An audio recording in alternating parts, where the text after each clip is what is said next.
This story has a scary moment. The delivery turns critical in minutes. But then something impossible happens. Mother and baby both survive.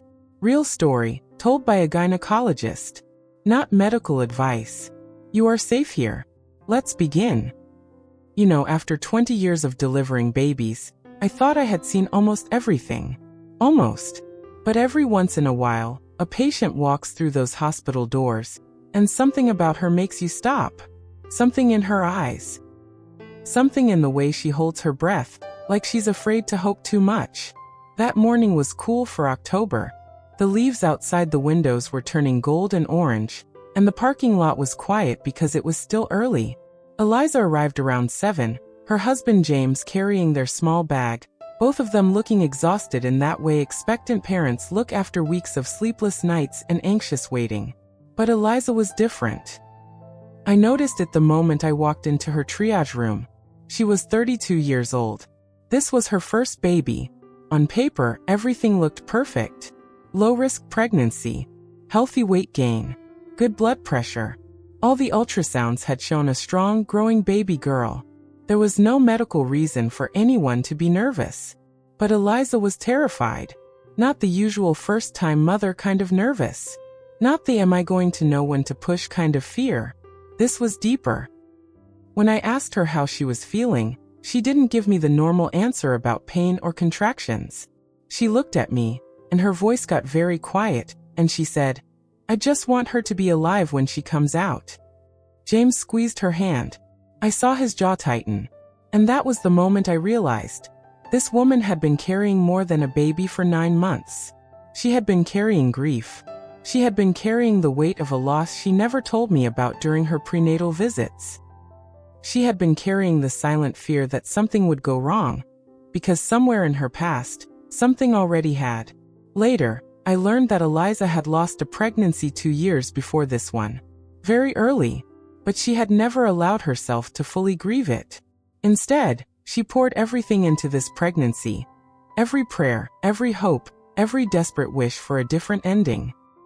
That morning, as the nurses started her for and the monitors began tracking her contractions, I stood at the foot of her bed and watched her face. She was trying to be brave. She was trying to trust us.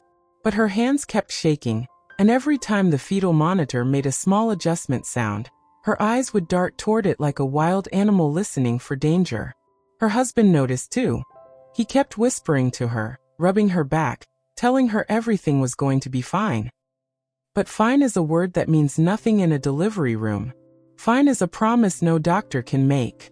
I told Eliza that her labor was progressing normally. Her contractions were 5 minutes apart. She was already 3 centimeters dilated. This baby was ready to come. I remember saying, "We'll have your daughter in your arms by tonight." She smiled. A tiny, fragile smile. And then she closed her eyes and whispered something I couldn't quite hear. A prayer maybe. Or maybe she was just talking to her baby girl, telling her to hold on, telling her to be strong. I walked out of that room believing it would be a routine delivery. I had 3 other patients on the floor. A scheduled C-section at noon. Notes to finish. Eliza was going to be fine. Her baby was going to be fine. But something was already happening inside her body. Something no monitor had caught. Something no ultrasound had seen. And within 2 hours, that quiet autumn morning would turn into the most terrifying delivery of my entire career. The first 2 hours of Eliza's labor felt almost peaceful. Almost. The sun had risen higher, and golden light streamed through the blinds, casting soft shadows across her room. James had pulled a chair close to her bed, and every time a contraction came, he held her hand and counted her breathing with her. In 2, 3, 4. Out 2, 3, 4. I checked on her twice during those hours. The fetal monitor showed a strong, steady heartbeat, around 145 beats per minute, perfectly normal. Eliza's contractions were building in intensity, but she was managing them well. She wanted an epidural eventually, but she said she wanted to feel the first few hours naturally. She wanted to remember every moment. There's something beautiful about watching a mother work through early labor. The way her body knows exactly what to do. The way her face changes between contractions. relaxing, almost dreaming, before the next wave pulls her under again. Eliza had that look. The look of someone surrendering to something ancient and powerful. Her nurse, a kind woman named Carol who had been delivering babies for 15 years, stayed close. She adjusted Eliza's position every hour. She brought her ice chips. She talked to her about normal things, what name they had chosen, whether they had painted the nursery, who would be waiting at home to meet the baby girl. They had chosen the name Lily. Eliza told Carol that while touching her belly. Lily means purity, she said softly, and new beginnings. James told me later that Eliza had picked that name years ago, long before she ever got pregnant. She had written it in a journal when she was just a girl. Lily. She always knew she would have a daughter named Lily. At 10:30, I stepped out to see another patient. A young woman having her second baby, much faster than anyone expected. I was gone for maybe 40 minutes. When I came back to Eliza's floor, everything still looked normal. Carol was at the nursing station updating charts. The lights in Eliza's room were dimmed so she could rest between contractions. I almost didn't go back in. I almost told Carol to page me if anything changed. But something made me pause. Maybe it was instinct. Maybe it was the memory of Eliza's face that morning, that quiet terror behind her eyes. I decided to check the fetal monitor one more time before going to my office. The screen was normal. Heartbeat 142. Contractions every 3 minutes now. Good progress. But then I watched it for another 30 seconds. And I noticed something small. Something most people wouldn't catch. Between contractions, when the baby should have been resting, her heart rate dipped slightly. Just for a second. Just a tiny drop from 142 to 120. Then it came back up. One dip. That's all. I told myself it was nothing. Babies move. Monitors shift. Sometimes the readings are off. But I stood there a moment longer. And I watched. And then it happened again. Another dip. Deeper this time. Down to 110. And when the next contraction started, the baby's heart didn't accelerate the way it was supposed to. It stayed flat. Then it dropped again. I turned to Carol. And I remember my voice sounded calmer than I felt. Let's reposition her. Left side. And get her some oxygen. Carol moved quickly. She had seen that look on my face before. We both knew. Something had changed. Something we couldn't see was happening inside Eliza's body. And the quiet before the storm was over. The next 10 minutes felt like watching a slow-motion car accident. Everything looked fine on the surface, but underneath, the numbers on that monitor were telling a story none of us wanted to hear. We turned Eliza onto her left side. That usually helps. It takes pressure off the major blood vessels and improves blood flow to the baby.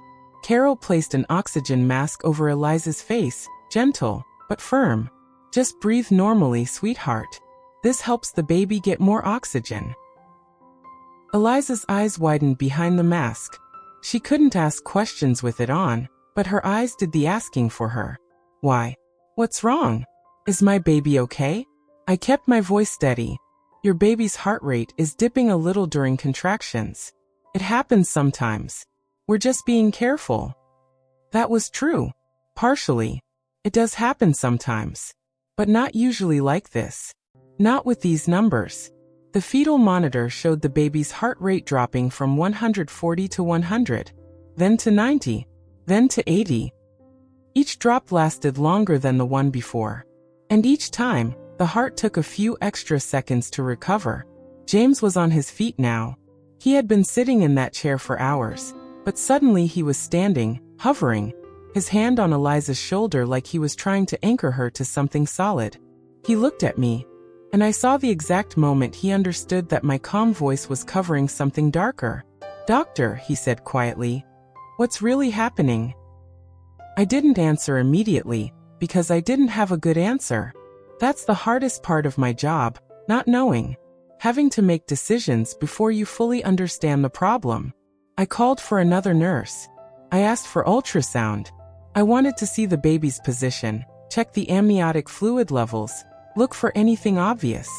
A cord wrapped around the neck. A placental issue. something we could see and fix. The ultrasound took 3 minutes that felt like 30.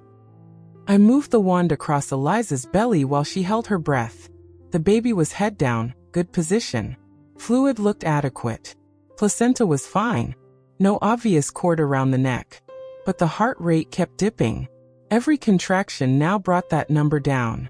Every time Eliza's uterus tightened, her daughter's heart slowed. And each recovery took longer than the last. Eliza pulled the oxygen mask down just enough to speak. Her voice was small and terrified.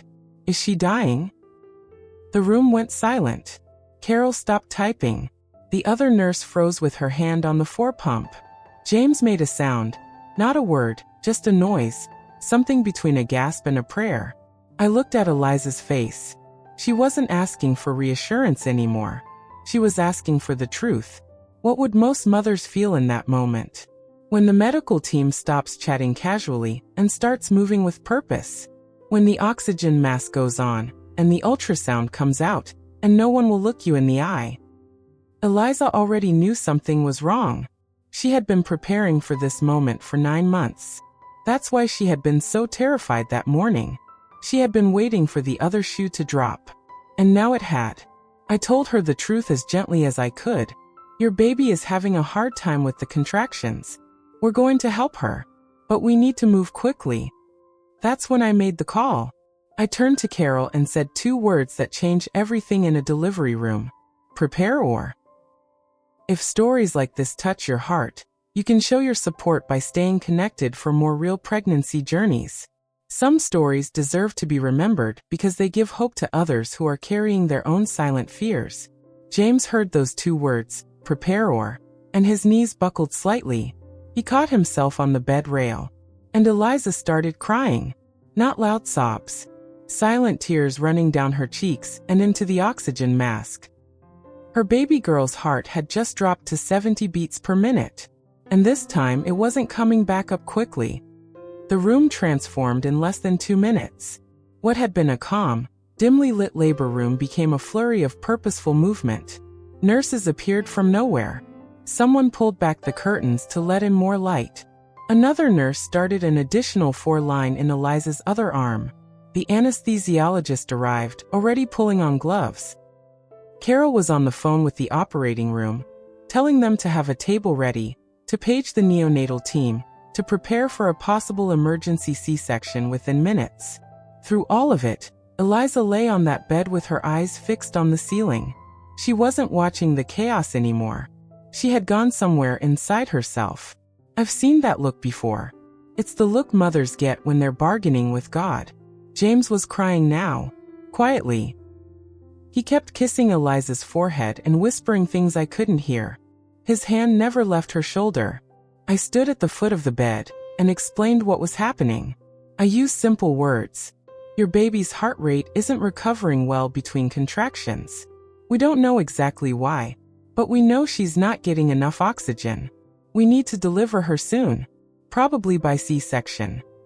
Eliza turned her head and looked at me. Her eyes were red, but something had hardened in them. The fear was still there, but underneath it, something else was waking up. No, she said. I thought I misunderstood her. Eliza, I really think. No, she said again, louder this time. I can feel her moving. She's fighting. She's not giving up. I opened my mouth to explain the risks of waiting, the dangers of continuing labor when the baby was in distress. But Eliza kept talking. Please, just let me try to push. Just let me try to get her out. I know my body. I know my baby. Please, doctor. Please don't cut her out of me unless there's no other way. Her voice broke on the last words. And in that moment, every mother in that room understood exactly what she was feeling. The desperate need to protect. The primal terror of the unknown. The hope that maybe, just maybe, her body could do what it was designed to do. James looked at me. His face was a battlefield of fear and love and trust. She's always been stubborn, he whispered. She's never given up on anything. Could any mother truly prepare for something like this? To have minutes to decide between surgery and waiting? To have to choose between your fear and your instinct? Eliza didn't hesitate.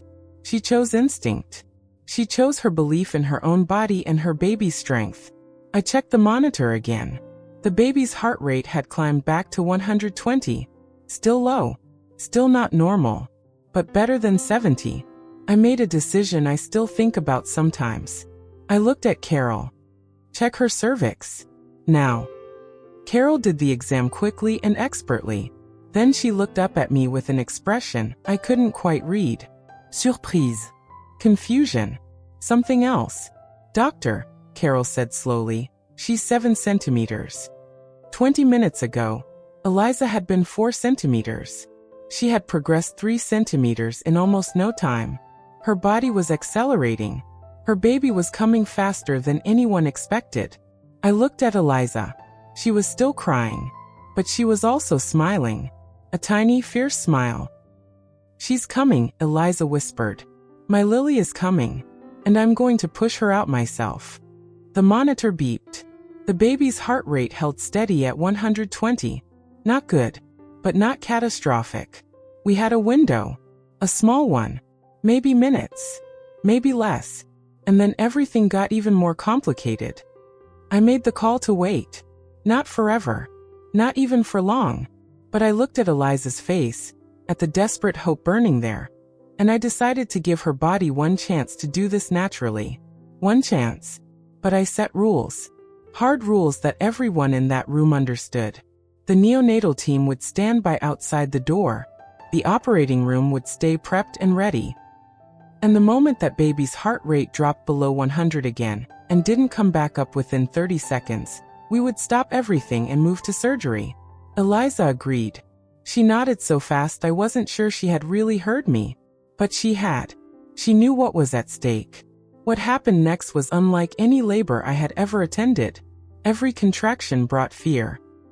Eliza would grip the bed rails, her face contorting with pain, and all of us would watch that monitor like it held the answer to every prayer we had ever prayed. The baby's heart would drop. Down to 110. Down to 100. Down to 90. And for those few seconds, no one in that room breathed. Then the contraction would end. And we would wait. Would the heart come back? Would it stay down? Would this be the moment we lost her? Each time the heart rate climbed. Slowly. Hesitantly. Like a tiny engine struggling to restart. But it climbed. James had stopped whispering. He was praying now. Out loud. Quiet enough that only Eliza could hear him, but I caught fragments. Please. Please. Not this time. Not this baby. Please. Eliza pushed with every contraction.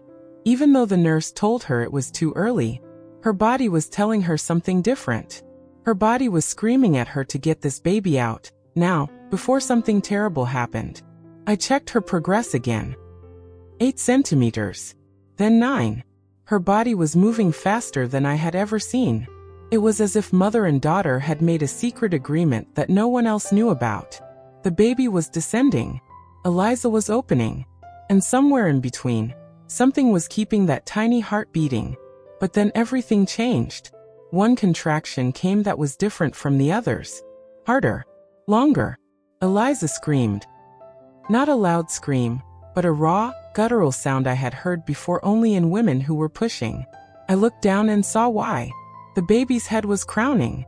Full crowning. Eliza had gone from 9 centimeters to delivery in less than 2 minutes. Her body had taken over completely. There was no stopping it now. Eliza, the baby is here, I said, pulling on sterile gloves as fast as I could. She's right here. One more push. Just one more. But the monitor had gone quiet. Not beeping. Not showing numbers. Just silence. I looked up. Carol's face had gone pale. She was pressing buttons on the monitor, checking connections, doing everything she could to get a reading. No heartbeat. The baby's head was visible, dark hair, tiny features, so close to being born. But there was no movement. No crying. No sign of life. Eliza didn't know. She couldn't see the monitor from where she lay. She only knew that her baby was almost here. That her body had done what she asked it to do. Push, Eliza, I said. And I tried to keep my voice steady, but I'm not sure I succeeded. Push now. She pushed. One final earth-shattering push. And as her daughter's head emerged, I saw the cord, wrapped tight around the baby's neck. Once, twice, 3 times. That was the answer. That was what the monitor had been trying to tell us all along. The room held its breath. James stopped praying. Even Eliza went silent. And I reached for that cord, my fingers trembling, knowing I had maybe seconds to save this baby girl. The cord was wrapped so tightly around Lily's neck that I couldn't immediately see where one loop ended and another began. 3 loops. Maybe 4. The tissue was compressed, flattened, struggling to carry oxygen to a baby who was already halfway into the world. I slid my finger under the first loop. It was too tight. I couldn't get enough space to slip it over her head without pulling. And pulling could damage her fragile neck or cause the cord to tear. Carol was already reaching for the clamps and scissors. In situations like this, sometimes we have to clamp and cut the cord before the baby is fully born. It's risky, but sometimes it's the only way. But then something happened that I have never been able to fully explain. Eliza pushed again. Not because anyone told her to. Her body just did it. One more wave of primal, unstoppable force. And in that single push, Lily's shoulders rotated. Her head turned slightly, and the cord, the impossibly tight cord, loosened. Just enough. I felt the tension release under my fingers. One loop slipped free on its own. Then another. I quickly unwound the 3rd loop, and the 4th, and suddenly the cord was loose, and Lily's body was sliding out, and the room was absolutely silent except for the sound of Eliza sobbing. I caught the baby. She was small. Perfect. But she was the color of a twilight sky, that terrible purple gray of a newborn who hasn't been breathing. Her little body was limp. Her eyes were closed. "Come on, little one," I whispered, placing her on the warm towel Carol had ready. "Come on, Lily." I suctioned her mouth and nose. Clear fluid. That was good. But no cry. No movement. Her chest wasn't rising. Carol had the clock running. 20 seconds since birth. 30 seconds. I rubbed Lily's back firmly, the way we're trained to do. Stimulation. Trying to wake up those tiny nerves, trigger that first breath. Nothing. 40 seconds. James had moved to Eliza's side. Neither of them was speaking. They were just watching, waiting, praying in a way that had no words. 50 seconds. I felt something cold move through my chest. I had delivered thousands of babies. I had seen this before. Sometimes it ends well. Sometimes it doesn't. And every time, no matter how many years of experience I have, I feel that same awful dread. Then Lily's arm twitched. A tiny movement. Her fingers curled. Her mouth opened, not to cry, but to gasp. A small, ragged, impossible gasp. And then she cried. Not a strong cry. Not the lusty wail we hope for. But a cry. Thin and reedy and absolutely beautiful. Her color began to change, from purple to pink, from gray to living. Carol looked at me with tears streaming down her face. The neonatal team, who had been poised to rush in, stepped back. They weren't needed. Not yet. Maybe not at all. I placed Lily on Eliza's chest, skin to skin, covering her with warm blankets. Eliza's hands shook as she touched her daughter's face. She kept saying the same words over and over. "You're here. You're here. You're here." James bent down and kissed Lily's head. Then he kissed Eliza. And all 3 of them cried together. Do you think hope alone can sometimes keep a mother strong? I had seen hope before. I had seen mothers fight through impossible odds. But this, watching Eliza will her baby into the world while that cord was choking the life out of her. This was something else entirely. Lily's APGAR score at 1 minute was a 4. Low. Worrying. But by 5 minutes, it was 7. By 10 minutes, it was 9. She was breathing on her own. She was crying. She was opening her eyes and looking at her mother, as if she already knew that voice, already recognized that heartbeat. The impossible had happened. But no one in that room was asking how anymore. We were just grateful. After Lily was born, the room didn't immediately settle into peace. That's something people don't realize about emergency deliveries. Even when the baby cries, Even when the color returns, the danger isn't always over. The mother's body is still recovering. The placenta still needs to deliver. And sometimes, the worst complications happen after the baby is safely out. Eliza was bleeding more than I wanted to see. Not hemorrhage levels. Not yet. But enough that Carol and I exchanged a look. That quick, wordless communication that happens between people who have worked together for years. We would need to watch her closely, but Eliza didn't seem to notice.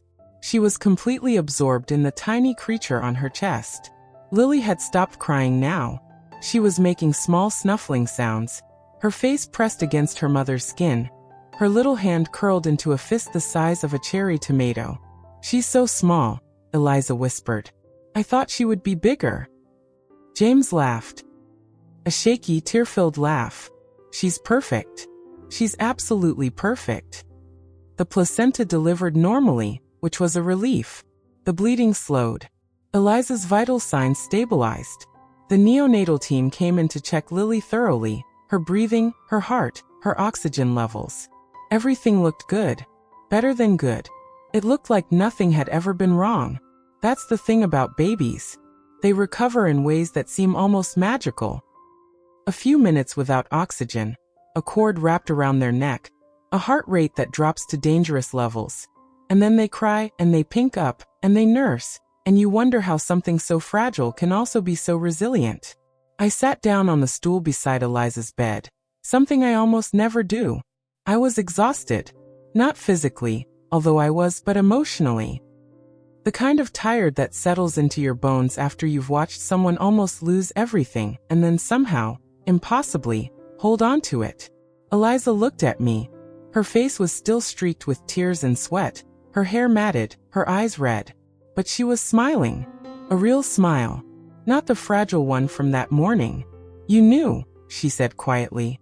"You knew something was wrong before I did." I shook my head. "I suspected. I didn't know. There's a difference. But you stayed." Her voice caught. "You didn't just take me to Vior. You listened to me." I didn't know what to say to that. Because she was right. I had listened. And that decision could have gone terribly wrong. If that cord had been wrapped one more time, if Lily's heart hadn't recovered during that final contraction, if the loosening hadn't happened exactly when it did, we would be having a very different conversation. But it had happened. The loosening had happened. And I still couldn't fully explain why. There are so many mothers carrying silent struggles that nobody sees. Eliza had been carrying hers for 2 years. The loss she never fully mourned. The fear she never fully voiced. The hope she barely allowed herself to feel. And in the end, that hope had saved her. Not medicine. Not my experience. Her stubborn, desperate, unshakable belief that her daughter would be okay. Carol came over with warm blankets and wrapped them around Eliza's shoulders. "You did amazing," she said softly. "Absolutely amazing." Eliza looked down at Lily, who had fallen asleep with her mouth slightly open, her tiny chest rising and falling in perfect rhythm. "No," Eliza said. "She did. She's the one who fought. I just held on." But that wasn't true. Eliza hadn't just held on. She had pushed through the impossible. She had looked fear in the face and refused to let it win. And somewhere in that delivery room, while the monitors beeped and the nurses moved quietly and the autumn sun continued to stream through the blinds, something miraculous had happened. Something that no medical textbook could explain. An hour after delivery, the room had finally grown quiet. The emergency energy had faded. Nurses had come and gone, checking vital signs, documenting everything, making sure mother and baby were stable. James had gone to the waiting room to call family members, his hands still shaking as he pulled out his phone. Eliza was alone with Lily for the first time. I stood in the doorway, watching them. I shouldn't have been there. I had other patients, other deliveries, other emergencies waiting. But I couldn't leave. Not yet. Something kept me rooted in that doorway, watching Eliza trace her finger along Lily's tiny eyebrow, her tiny nose, her tiny lips. And then I saw it. Eliza's face changed. The smile faded. Her eyes filled with tears again, but different tears this time. Not joyful tears. Not relief. Something else. She pulled Lily closer to her chest, so close that their faces were almost touching, and she started to shake. Her whole body trembling like she was cold, but the room was warm. Carol had just checked her temperature. It was normal. I stepped inside. Eliza, are you okay? She didn't answer at first. She just kept staring at Lily, her lips moving but no sound coming out. Then, so quietly I almost didn't hear it, she spoke. I almost lost her. I sat down beside the bed. But you didn't. She's here. She's healthy. She's perfect. Eliza shook her head. You don't understand. I almost lost her. And I would have been the reason. That stopped me. What do you mean? She took a shaky breath. I wanted to give up. During the labor. When they said C-section. When the heart kept dropping. There was a moment, just a moment, where I thought, maybe I should just let them take her. Maybe I should just stop fighting. Her voice cracked. I wanted to give up on her. For 1 second. One horrible, shameful second. I wanted to stop. I have sat with hundreds of mothers in my career. I have heard confessions of fear, of doubt, of guilt. But this was different. This was a woman confessing something she had been holding inside like a silent scream no one else could hear. Have you ever seen someone go through something emotionally similar? That moment when the weight of what almost happened crashes down, and the guilt comes rushing in behind it? Eliza wasn't just grateful her daughter was alive. She was ashamed that she had, even for a moment, considered surrender. I took her hand. Eliza, listened to me. Every mother in that situation has that thought. Every single one. It doesn't mean you wanted to give up on her. It means you were exhausted. It means you were terrified. It means you're human. She looked at me with red-rimmed eyes. But what if I had said yes to the C-section? What if I had stopped pushing? She would have been fine. They would have gotten her out. But I wanted to do it my way. I wanted to prove something. And I almost. Stop. I said it firmly but gently. You didn't almost lose her because you kept pushing.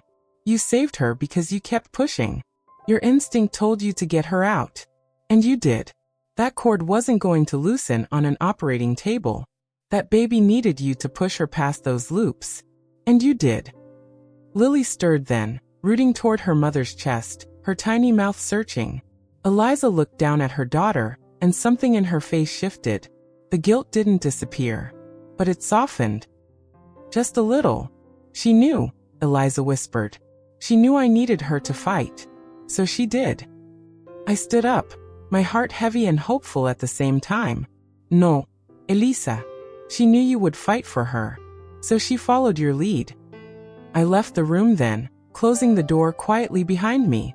And standing in the hallway, leaning against the wall, I finally let myself feel everything I had been holding back. The fear, the relief, the wonder, and the silent scream that no one in that room had heard. Not from Eliza, but from me. The scream that said, I almost lost them both. And I don't know why I didn't. The next morning, I walked into Eliza's room and found something I will never forget. She was sitting up in bed, her hair brushed, her face washed, looking more like herself than she had the day before. James was asleep in the chair beside her, his head tilted back, his mouth slightly open. And Lily was awake, lying on Eliza's chest, her dark eyes wide open, staring at her mother's face like it was the most fascinating thing she had ever seen. Eliza was talking to her. Softly. So softly that I almost couldn't hear. You have your grandmother's nose, she was saying. And your father's stubborn chin. But your eyes, little one. Your eyes are all yours. She looked up when I came in and smiled. A real, full smile that reached all the way to her eyes. Good morning, doctor. Good morning, I said, pulling up a chair. How are you feeling? Tired, she admitted. Sore. But happy. So happy I don't know what to do with all of it. Lily made a small sound. Not a cry, more like a sigh, and Eliza laughed. That sound, that laugh, was medicine for everyone in that room.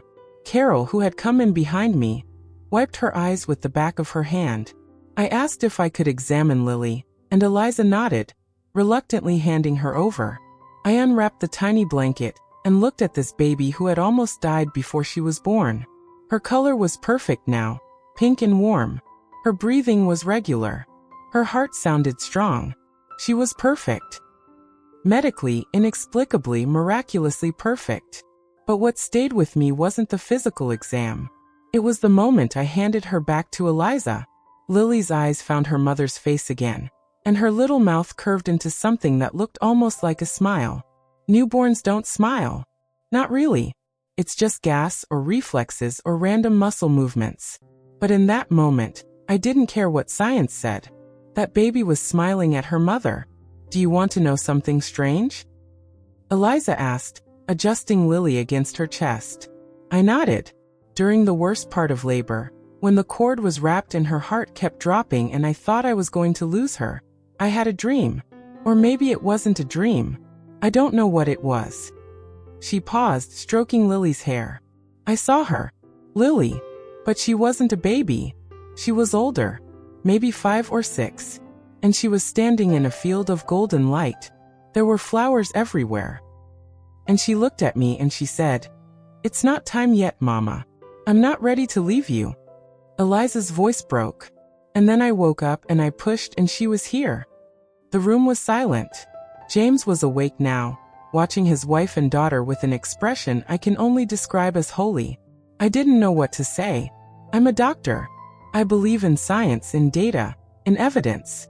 But I have also been in delivery rooms for 20 years, and I have seen things that don't fit neatly into medical journals. I don't know how to explain what happened, I said finally. The cord was wrapped too tightly. By all medical logic, your daughter should have been born in distress. She should have needed resuscitation. She should have spent time in the NICU. I looked at Lily, peacefully nursing at her mother's breast. But she didn't. She cried. She breathed. She opened her eyes. And I have been trying to find a medical reason for why that cord loosened exactly when it did, why her heart kept recovering, why she survived something that many babies don't. Eliza waited.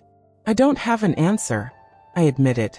I only have what I saw, and what I saw was a mother who refused to give up, and a baby who refused to let go. Not every miracle happens loudly. Some happen quietly inside hospital rooms, in the space between a mother's heartbeat and her daughter's first breath. Lily made that small sound again, not a cry, not a sigh, something in between. And I realized I had been wrong about something.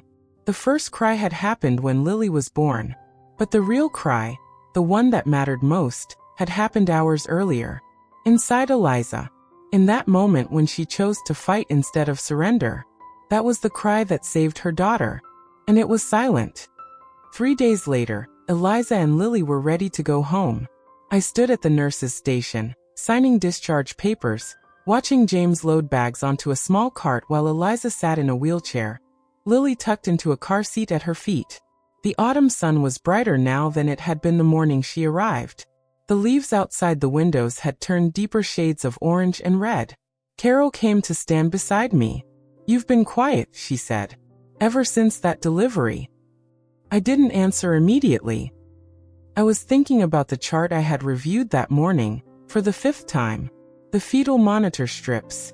The timing of the heart rate decelerations. The ultrasound images. The cord. Everything. None of it added up. According to the numbers, I said slowly, that baby should have been born with significant oxygen deprivation. The decelerations were deep and prolonged. The cord was wrapped 4 times. 4 times, Carol. I've been doing this for 20 years, and I've never seen a baby survive 4 tight nuchal loops without some kind of complication. Carol nodded. She had been there. She had seen it with her own eyes. But she's perfect, Carol said. Every test came back normal. Her hearing, her reflexes, her oxygen levels. She's eating like a champion. She's gaining weight. There's literally nothing wrong with her. I know. So what do you think happened? I turned to look at Eliza, who was now holding Lily's car seat on her lap, talking to James about something that made them both laugh. She looked different than she had 3 days ago. The shadows under her eyes were still there, but something else had changed. Something in the way she held herself. The way she breathed. I don't know, I admitted. I've reviewed every possible explanation. Could the cord have loosened temporarily during the final contractions? Possibly. Could the baby have been in a position that protected her blood flow despite the wraps? Maybe. Could Eliza's body have compensated in ways we don't fully understand? It's not impossible. I paused. But the truth is, Carol, sometimes we don't get answers. Sometimes we just get results. And the result here is a healthy baby and a mother who faced her worst fear and came out the other side. Carol was quiet for a moment. Then she said something I've thought about many times since. My grandmother was a midwife in Ireland for 40 years, she said. She used to tell me that the best deliveries weren't the ones where everything went according to plan. They were the ones where something went wrong, and the mother's body figured out a way to fix it anyway. She said that was the baby talking to the mother, telling her what to do. I smiled. And what does modern medicine say about that? Carol laughed. Modern medicine says we don't have an explanation. But modern medicine also says we don't know everything. I walked over to Eliza before she left. I knelt down beside her wheelchair so I could look her in the eyes. You're going to be a wonderful mother, I told her. Not because everything went perfectly, but because when it didn't, you kept going. That's what your daughter will remember.